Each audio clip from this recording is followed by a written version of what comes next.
50 का शो जो चल रहा है अभी, उसका सेकंड एपिसोड जस्ट मैंने भी देख के खत्म किया। इससे पहले कि मैं भूल जाऊं, भाई इतने सारे लोग हैं इसके अंदर। ऑब्वियसली जिस तरीके से इन लोगों को एक दूसरे का नाम याद नहीं हो रहा ना, वैसे मुझे भी सबका नाम याद नहीं हो रहा, क्योंकि मैं भी सबको नहीं जानती।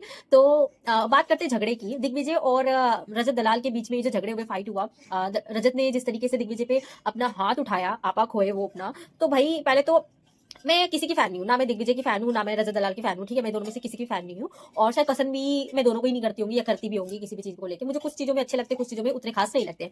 रही बात फाइट की और बोलने की, तो भाई एक दूसरे को किस तरीके से ये लोग सही कह रहे हैं, किस तरीके से गलत कह रहे हैं, तो मैं भी कंफ्यूज हो गई, तो समझ में नहीं आ रहा मुझे, ठीक है। ठीक है, मुझे कहीं किसी पॉइंट पे दिग्विजय का लगा, बट फिर मुझे लगा कि भाई अगर कोई सामने वाला इंसान आपसे बोलकर, आपसे फाइट भी दो तरीके की होती है। अगर इंसान बोलकर फाइट कर रहा है ना आपसे, शब्दों से फाइट कर रहा है, तो आप भी उससे शब्दों से ही फाइट कर सकते हैं। ये कोई तरीका नहीं होता कि आप डायरेक्ट उस पर हाथ उठा देंगे, ठीक है। ओके, अगर आपने वायलेंस किया, सॉरी बोलना कोई बड़ी बात नहीं है।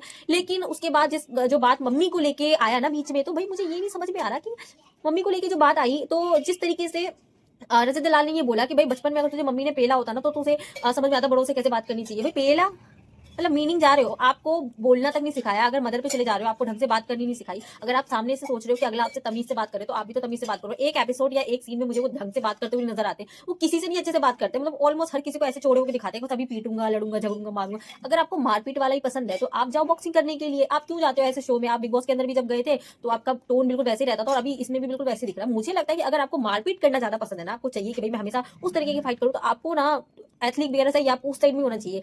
शो के अंदर आप एक कॉन्टैक्ट साइन करके आए हो आपने, और साइन करने से पहले आपने जरूर पढ़ा होगा कि वायलेंस अलाउड नहीं है। और अगर आपसे गलती हो भी गई, आप इस चीज को मान रहे हो, आप कह रहे हो कि मैं नेक्स्ट टाइम ये चीजें नहीं करूंगा, तो एक सॉरी ना बहुत बड़ा वर्ड नहीं है। किसी के सामने छोटे बड़े नहीं हो जाओगे, आप नॉर्मली प्यार से हैंडल कर सकते हो। और रही बात कि आपके प्रॉब्लम्स, आपके बीच में जो भी प्रॉब्लम है, वो सालों से चल रहा होगा, तो भाई शो के अंदर अगर आपने किसी इंसान पे हाथ उठाया है, तो आपको शो के अंदर रिलेट चीजों से उठानी चाहिए थी ना। अगर शो में कुछ वैसा हो गया कि नहीं मैं इसको पीटूंगा, आपने बाहर के मुद्दों के हिसाब से आपने उस पर हाथ उठा दिया, और उसके बाद फिर आप कह रहे हो मैं सॉरी भी नहीं बोलूंगा।